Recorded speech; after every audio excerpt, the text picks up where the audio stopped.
Israel এবং গাজা ভূখণ্ডে হামাসের মধ্যে চলমান সংঘর্ষ অব্যাহত রয়েছে।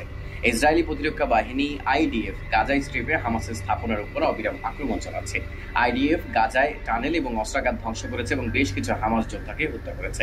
এছাড়া ইসরায়েলি বাহিনী হামাস দ্বারা ব্যবহৃত টানেল এবং অন্যান্য স্থাপনাও ধ্বংস করে দিয়েছে।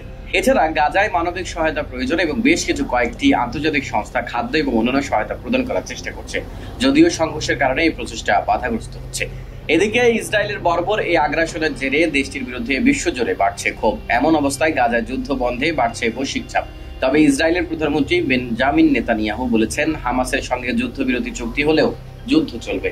এমনকি তিনি এমন কোনো চুক্তিতে সম্মত না হওয়ার কথাও জানিয়েছে যা গাজায় ইসরায়েলের যুদ্ধের অবসান ঘটায়। সোমবার এক প্রতিবেদনে এই তথ্য জানিয়েছে সংবাদ মাধ্যম আল জাজিরা। ইসরায়েলের প্রধানমন্ত্রী বেঞ্জামিন নেতানিয়াহু ইঙ্গিত দিয়েছেন তিনি একটি আংশিক চুক্তির জন্য উন্মুক্ত, যা গাজায় এখনো আটক থাকা কিছু বন্দীকে ফিরিয়ে আনতে সহায়তা করবে, এমনকি সবাইকে না হলেও। তবে তিনি পুনর্ব্যক্ত করেছেন তিনি এমন কোনো চুক্তিতে সম্মত হবেন না যা গাজায় ইসরায়েলের যুদ্ধের অবসান ঘটায়।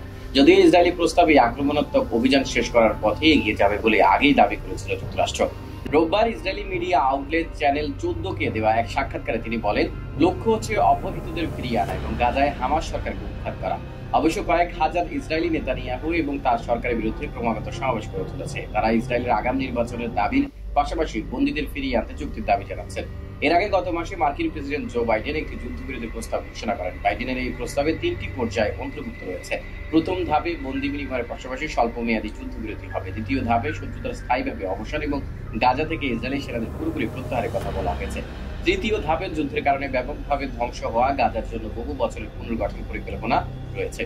যদিও মার্কিন কর্মকর্তারা জোর দিয়ে বলেছিলেন ইসরায়েল প্রস্তাবটি রচনা করেছে, তবে নেতানিয়াহু সহ বিভিন্ন ইসরায়েলি কর্মকর্তারা হামাস নির্মূল না হওয়া পর্যন্ত লড়াই চালিয়ে যাওয়ার প্রতিশ্রুতি দিয়েছেন এবং প্রকাশ্যে এই প্রস্তাবটিকে সম্পূর্ণভাবে সমর্থন করতে অস্বীকার করেছেন। নেতানিয়াহু চ্যানেল 14কে আরো বলেন, দক্ষিণ গাজার রাফা শহরে ইসরায়েলের তীব্র সামরিক আক্রমণ প্রায় শেষ হয়েছে। তার ভাষায়, হামাসের বিরুদ্ধে লড়াইয়ের তীব্র পর্যায়ে শেষ হতে চলেছে। এর মানে এই নয় যে যুদ্ধ শেষ হতে চলেছে, তবে রাফাতে যুদ্ধের তীব্র পর্যায়ে শেষ হতে চলেছে।